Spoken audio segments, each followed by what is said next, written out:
সকালের সময় ছিল।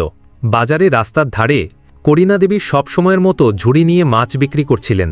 তার দুই মেয়ে পূজা আর নেহা দূরে বর্ডারে দেশের সেবায় তায়নাত ছিল। দুই বোনই আর্মি অফিসার ছিল। তাদের একটু আন্দাজ ছিল না যে তাদের মা কেমন অবস্থায় জীবন কাটাচ্ছেন, আর আজ তাদের মায়ের সঙ্গে এমন কিছু হতে চলেছে যা তাদের আত্মাকে কাঁপিয়ে দেবে।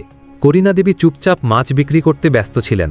ঠিক তখনই এক ইন্সপেক্টর, যার নাম ছিল রাকেশ ভার্মা, মোটরসাইকেলে এসে হাজির হল। সে বাইক রাস্তার ধারে দাঁড় করিয়ে রাগে বলল, তোমার সাহস হলো কিভাবে রাস্তার ধারে মাছ বিক্রি করার? তোমার জন্য এখানে জ্যাম লেগে যেতে পারে, তাড়াতাড়ি এখান থেকে সরে যাও। এত বলেই সে হঠাৎ ঝুড়িতে জোরে লাথি মেরে দিল। মাছগুলো মাটিতে ছড়িয়ে পড়ল। চারপাশে মাছের গন্ধ সরিয়ে গেল, আর লোকজন থেমে তামাশা দেখতে লাগল। ইন্সপেক্টর আরও ক্ষিপ্ত হয়ে চিৎকার করল, এটা তোমার বাবার রাস্তা নাকি, যেখানে মনে হলো বসে মাছ বিক্রি করতে বসে গেলে? যদি বিক্রি করতেই হয় তবে নিজের জায়গায় গিয়ে করো। করিনা দেবী চুপচাপ তার কথা শুনলেন, অপমান সহ্য করলেন। তার চোখে জল ভরে উঠল, কিন্তু কিছু না বলে তিনি মাটিতে পড়ে থাকা মাছগুলো কুড়িয়ে তুলতে লাগলেন। ভিড়ের মধ্যে দাঁড়ানো মানুষগুলো শুধু তামাশা দেখছিল। কেউ প্রতিবাদ করল না, কেউ সাহায্য করল না। ভিড়ের মধ্যে এক ছেলে ছিল যে সোশ্যাল মিডিয়ায় বিখ্যাত। সে মোবাইল বার করে পুরো ঘটনাটা রেকর্ড করতে লাগল। ইন্সপেক্টর অবিরাম তাকে গালমন্দ করছিল, অপমান করছিল, আর মানুষগুলো শুধু হাসতে হাসতে দেখছিল। করিনা দেবী মনে মনে ভাবছিলেন, যদি আমার দুই মেয়ে এটা জেনে যায় তবে না জানি কি হবে।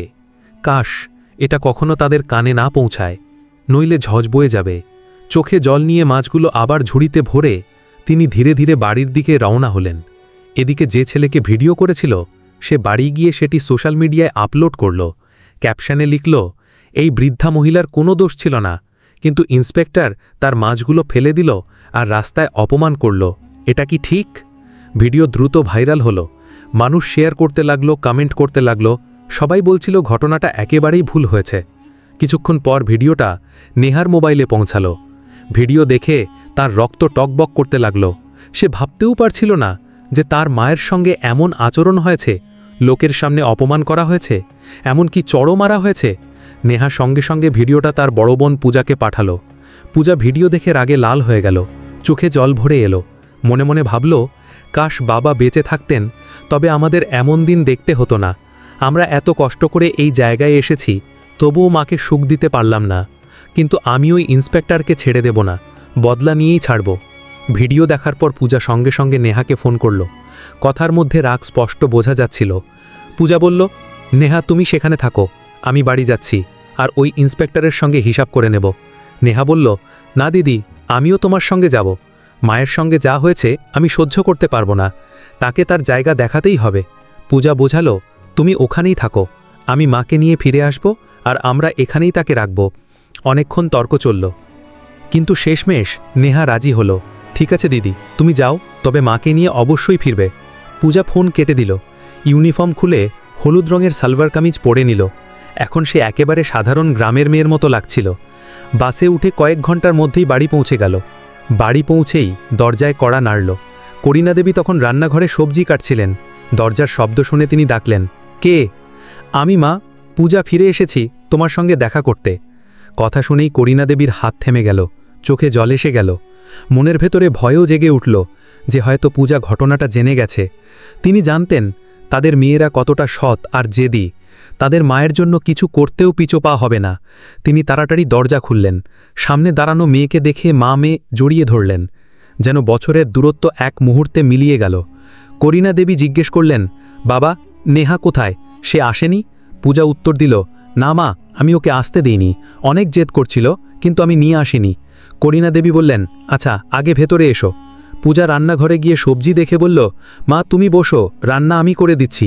কিছুক্ষণের মধ্যেই রান্না হয়ে গেল। মা মেয়ে একসঙ্গে বসে খেয়ে নিলেন, আর তারপর গল্প শুরু হলো। পূজা সরাসরি প্রশ্ন করল, মা, তোমার সঙ্গে যা হয়েছে তুমি আমাকে কেন বলনি? এটা খুব ভুল হয়েছে। আমি ওই ইন্সপেক্টরকে সাসপেন্ড করিয়ে ছাড়ব। সে আইন ভেঙেছে, আর আমি দেখাবো আইন কত শক্তিশালী। করিনা দেবী ভয়ে ভয়ে বললেন, বাবা ছেড়ে দাও, পুলিশরা তো এমনই, কি হয়েছে যদি এমন কিছু বলে থাকে? যেতে দাও। পূজা দৃঢ়ভাবে বলল, না মা, তুমি চুপ থাকো, আমি জানি কি করতে হবে। সে যা করেছে তার শাস্তি সে পাবেই। এতটুকু বলে পূজা লাল রঙের শাড়ি পরল, সাধারণ গ্রামের মেয়ের মতো সেজে সরাসরি থানার দিকে রওনা হলো। ওটাই সেই থানা যেখানে ইন্সপেক্টর রাকেশ ভার্মা কর্মরত ছিল। থানায় পৌঁছে সে দেখল রাকেশ সেখানে নেই, শুধু 2 হাওয়ারদার আর এসএও সন্দীপ সিং বসে আছেন। পূজা সরাসরি সন্দীপ সিংয়ের কাছে গিয়ে বলল, আমাকে ইন্সপেক্টর রাকেশ ভার্মার বিরুদ্ধে রিপোর্ট দায়ের করতে হবে। তিনি আমার মায়ের সঙ্গে রাস্তায় অসভ্যতা করেছেন, মাছের ঝুড়ি ফেলে দিয়েছেন, চড় মেরেছেন আর লোকের সামনে অপমান করেছেন। আমি চাই তার বিরুদ্ধে কঠোর ব্যবস্থা নেওয়া হোক। সন্দীপ সিং চমকে উঠে বলল, কি? ইন্সপেক্টর রাকেশ ভার্মার বিরুদ্ধে রিপোর্ট? আর তুমি কে যে রিপোর্ট লিখাবে? তুমি কি ওই বৃদ্ধা মহিলার মেয়ে? তোমার মনে হয় আমি আমার ইন্সপেক্টরের বিরুদ্ধে রিপোর্ট লিখব? তিনি কোনো ভুল করেননি, আর যদি চড় মেরেও থাকেন তাতে কি হয়েছে? সে তো রাস্তায় মাছ বিক্রি করছিল, ভুল তো তারই ছিল। পূজার চোখে রাগ জ্বলে উঠল। সে বলল, দেখুন, আমাদের আইন শেখাতে যাবেন না। আমরা আইন পড়েছি আর ভালো করেই জানি এতে কি লেখা আছে। আমি সেই আইনকেই কাজে লাগিয়ে তাকে শাস্তি দেব। যদি আপনি রিপোর্ট না নেন তবে আপনার বিরুদ্ধেও ব্যবস্থা নেব। সন্দীপ সিং হতবাক হয়ে গেল। এই সাধারণ গ্রামের মেয়েটি এত আত্মবিশ্বাস নিয়ে এত নির্ভয়ে কথা বলছে যেন কোনো বড় শক্তি তার পাশে আছে। সে বলল, তুমি কে আর তোমার এত সাহস যে আমাদের সাসপেন্ড করাবে? আমরা চাইলে এখনই তোমাকে ভেতরে ঢুকিয়ে দিতে পারি। পূজা কিছু না বলে নিজের সরকারি আইডি কার্ড টেবিলে রাখল। আইডি দেখেই সন্দীপ সিংয়ের চোখ বিস্ময়ে বড় হয়ে গেল। ভয়ে ভয়ে বলল, আপনি আপনি আর্মি অফিসার? সরি ম্যাডাম, বলুন কি করতে হবে? পূজা কঠিন গলায় বলল, এই থানার অবস্থা খুব খারাপ, এখানে ন্যায় বিচার বলে কিছুই নেই। সরি বলে কিছু হবে না, এবার আমি সরাসরি তোমার বিরুদ্ধে আর তোমার ইন্সপেক্টরের বিরুদ্ধে ব্যবস্থা নেব। এতটুকু বলতেই থানার দরজা খুলে গেল আর ইন্সপেক্টর রাকেশ ভার্মা ভেতরে ঢুকল। মেয়েটিকে দেখে সে হালকা হাসি দিয়ে জিজ্ঞেস করল, কি ব্যাপার, কি করতে এসেছো? সে সোজা পূজার সামনে দাঁড়িয়ে গেল। পূজার মনে রাগের ঝড় বইছিল। যদি সে আইনকে সম্মান না করত তবে তখনই তাকে থাপ্পড় মেরে দিত, কিন্তু সে ছিল আইনের রক্ষক, তাই শুধু বলল, মনে রেখো, আমি তোমাকে সাসপেন্ড করিয়ে ছাড়ব। তোমার আইন রক্ষা করার কোনো অধিকার নেই।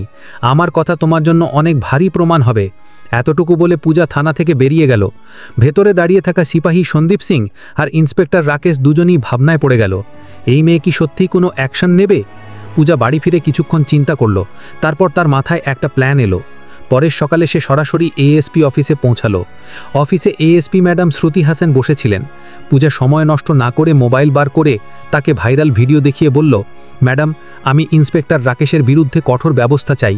শ্রুতি হাসান গম্ভীর গলায় বললেন, ম্যাডাম পূজা, আমি জানি আপনি আর্মি অফিসার, কিন্তু আমাদের আইন অনুযায়ী প্রমাণ আর সাক্ষী লাগবে।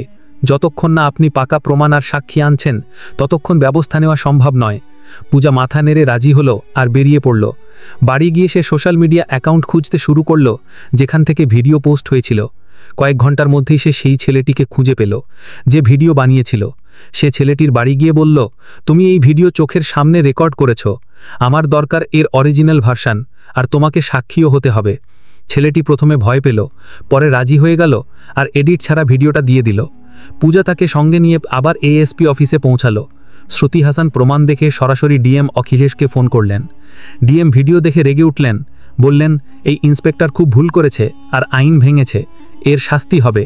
পরদিনই ডিএম জেলার সবচেয়ে বড় অফিসে প্রেস মিটিং ডাকলেন। সকাল ঠিক 11টায় জেলা সদর দফতরের বড় কনফারেন্স হলে প্রেস মিটিং শুরু হওয়ার কথা। হলের বাইরে মিডিয়ার গাড়িগুলো সারিয়ে দিয়ে দাঁড়িয়েছিল। প্রতিটি বড় পত্রিকা আর নিউজ চ্যানেলের রিপোর্টার ক্যামেরা নিয়ে ভেতরে ঢোকার প্রস্তুতিতে ছিল। হলের ভেতরে মঞ্চে 4টি চেয়ার ছিল। মাঝে ডিএম অখিলেশ, ডান দিকে এসপি শ্রুতি হাসান আর বাম দিকে 2টি খালি চেয়ার যেখানে এখনও কেউ বসেনি। সামনে সাংবাদিকদের লম্বা সারি।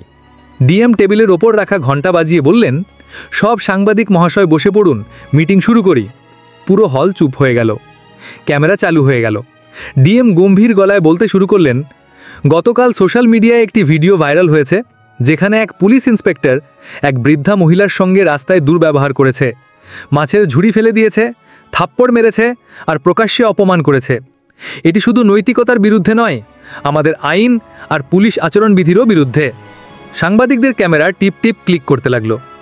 ডিএম আবার বললেন, আমাদের কাছে ভুক্তভোগীর পক্ষ থেকে পাকা প্রমাণ আর প্রত্যক্ষদর্শী সাক্ষী রয়েছে। প্রমাণ হিসেবে আমাদের কাছে এডিট ছাড়া ভিডিও ফুটেজ আছে যা ঘটনাস্থলে উপস্থিত এক যুবক রেকর্ড করেছে। সাক্ষীও এখানে উপস্থিত এবং সাক্ষ্য দিতে প্রস্তুত। এতটুকু বলতেই পূজা মঞ্চে উঠে এসে সাংবাদিকদের মুখোমুখি হয়ে বলল, আমি পূজা সিং, ইন্ডিয়ান আর্মির ক্যাপ্টেন। আর এই ভুক্তভোগী মহিলা আমার মা, করিনা দেবী। পুরো হল স্তব্ধ হয়ে গেল। সাংবাদিকরা একে অপরের দিকে তাকাতে লাগলো, যেন বিষয়টা আরও বড় হয়ে গেছে। পূজা থেমে না গিয়ে বলল, আমি আইন পড়েছি এবং জানি যে কাউকে রাস্তায় এভাবে অপমান করা অপরাধ, সেটা সাধারণ মানুষ করুক বা পুলিশ অফিসার, আইন সবার জন্য সমান। সাংবাদিকরা প্রশ্ন ছুড়ে দিতে লাগলো, ম্যাডাম, আপনি কি শুধু ইন্সপেক্টরের বিরুদ্ধে ব্যবস্থা নেওয়া হোক, নাকি আরও কেউ এতে জড়িত? পূজা উত্তর দিল, এই ঘটনায় শুধু ইন্সপেক্টর নয়, থানার এসএইচও সন্দীপ সিংও সমান দোষী। সে অভিযোগ নিতে অস্বীকার করেছে, ভুক্তভোগীর সঙ্গে মজা করেছে এবং আইনের সঙ্গে মজা করেছে। এসপি শ্রুতি হাসান মাইক হাতে নিয়ে বললেন, আমরা অভ্যন্তরীণ তদন্ত শুরু করেছি, কিন্তু যেহেতু ঘটনা গুরুতর এবং ভুক্তভোগীর কাছে শক্ত প্রমাণ আছে, আমি সুপারিশ করছি যে 2 অফিসারকে তৎক্ষণাৎ সাসপেন্ড করা হোক, যাতে তদন্ত নিরপেক্ষভাবে চলতে পারে। ডিএম মাথা নেড়ে আদেশ পড়লেন। তৎক্ষণাৎ কার্যকরীভাবে ইন্সপেক্টর রাকেশ ভার্মা এবং এসএইচও সন্দীপ সিংকে সাসপেন্ড করা হলো। এই আদেশের কপি পুলিশ সদর দপ্তর আর রাজ্য স্বরাষ্ট্র মন্ত্রণালয়ে পাঠানো হবে। সাংবাদিকদের মধ্যে ফিসফিস শুরু হলো, এত দ্রুত অ্যাকশন, এটা তো দৃষ্টান্ত। ডিএম মিটিং শেষ করেই জেলার আইন কর্মকর্তা লিগ্যাল অ্যাডভাইজারকে ডাকলেন। বললেন, পুরো প্রক্রিয়াটা আমাকে আইনি সীমার মধ্যে করতে হবে, নোটিশ খসড়া করো আর সাসপেনশন লেটার তৈরি করো। লিগ্যাল অ্যাডভাইজার জানালেন, স্যার, আগে আমাদের চার্জশিট তৈরি করতে হবে, যেখানে আইপিসির ধারা আর পুলিশ অ্যাক্টের অধীনে করা ভুলগুলো লিখতে হবে। তারপর বিভাগীয় তদন্ত কমিটি গঠন হবে। তবে সাসপেনশন অর্ডার সঙ্গে সঙ্গে কার্যকরী হতে পারে, যাতে অভিযুক্ত তদন্তে প্রভাব ফেলতে না পারে। ডিএম সঙ্গে সঙ্গে আদেশ দিলেন আর 2 ঘন্টার মধ্যে সাসপেনশন লেটার তৈরি হয়ে গেল। ওদিকে গ্রামে খবরটা আগুনের মতো ছড়িয়ে পড়ল। বাজারে মানুষজন একে অপরকে বলতে লাগলো, শোনো, করিনা দেবীর সঙ্গে যা হয়েছিল তার ন্যায্য বিচার এবার হতে চলেছে। তার মেয়ে আর্মি অফিসার, সেই সব করিয়েছে। করিনা দেবীর বাড়ির সামনে ভিড় জমে গেল। কেউ সাহস জোগাতে এলো, কেউ শুধু দেখতে। করিনা দেবী বারবার বলছিলেন, আমার প্রতিশোধ চাইনি, শুধু সম্মান চেয়েছিলাম। কিন্তু আমার মেয়েরা তো আগুন, যারা অন্যায় সহ্য করে না। যখন সাসপেনশন অর্ডার থানায় পৌঁছল, তখন সিপাহীদের মধ্যে চাঞ্চল্য ছড়িয়ে পড়ল। একজন সিপাহী আস্তে করে বলল, ভাই, মেয়েটা তো সত্যি করে দেখালো। আমরা ভাবতেও পারিনি যে ব্যাপারটা ডিএম পর্যন্ত পৌঁছে যাবে। রাকেশ ভার্মা আর সন্দীপ সিং দুজনকেই আদেশ পড়ে শোনানো হলো। আপনাদের তৎক্ষণাৎ সাসপেন্ড করা হলো। তদন্ত শেষ না হওয়া পর্যন্ত আপনারা কোনো সরকারি পদ ব্যবহার করতে পারবেন না। রাকেশ ভার্মা রাগে কাগজ মাটিতে ছুঁড়ে ফেলল, কিন্তু সন্দীপ সিংয়ের মুখে পরিষ্কার ভয় দেখা যাচ্ছিল। সে বলল, এই মেয়ে আমাদের জীবন নষ্ট করে দেবে। আমি তো বলছিলাম ওর সঙ্গে পাঙ্গা করো না। সন্ধে হতে হতে টিভি চ্যানেলগুলোতে হেডলাইন চলতে লাগলো, ইন্সপেক্টর আর এসএইচও সাসপেন্ড, আর্মি অফিসার মাকে ন্যায় বিচার দিলেন, ভাইরাল ভিডিও হলো অস্ত্র, পুলিশ অফিসারদের ওপর গর্জল বজ্রপাত। পূজার মোবাইলে একের পর এক কল আসতে লাগলো, কিছু অভিনন্দনের, কিছু মিডিয়া ইন্টারভিউয়ের। কিন্তু পূজা শুধু বলছিল, এটা শুধু আমার মায়ের ব্যাপার ছিল না, এটা তাদের সবার জন্য যারা চুপচাপ অন্যায় সহ্য করে। 1 সপ্তাহ পরে বিভাগীয় তদন্তে প্রমাণ আর সাক্ষ্যের ভিত্তিতে 2 অফিসারকেই দোষী সাব্যস্ত করা হলো। রিপোর্টে লেখা ছিল, ইন্সপেক্টর রাকেশ ভার্মা পদমর্যাদার অপব্যবহার করেছে, শৃঙ্খলা ভেঙেছে এবং জনতার সঙ্গে অমার্জিত ব্যবহার করেছে। এসএইচও সন্দীপ সিং অভিযোগ নিতে অস্বীকার করেছে আর দায়িত্ব এড়িয়ে গেছে। রাজ্য পুলিশ সদর দপ্তর থেকে আদেশ এলো, 2 অফিসারকে বরখাস্ত করা হলো এবং তাদের বিরুদ্ধে ফৌজদারি মামলা দায়ের করা হবে। যখন এই খবর করিনা দেবীর বাড়িতে পৌঁছল, তখন পূজা শুধু বলল, মা, এই জয় শুধু আমাদের নয়, প্রতিটি মানুষের যে অন্যায়ের বিরুদ্ধে দাঁড়ায় তার জয়।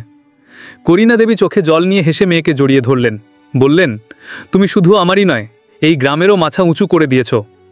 বন্ধুরা, যদি এই ভিডিওটি ভালো লেগে থাকে তাহলে লাইক করুন, যত বেশি সম্ভব মানুষের কাছে শেয়ার করুন এবং আমাদের চ্যানেল সাবস্ক্রাইব করতে ভুলবেন না, কারণ আমাদের চ্যানেলে আপনাদের এরকমই জ্ঞানবর্ধক আর রোমাঞ্চকর ভিডিও পাওয়া যাবে।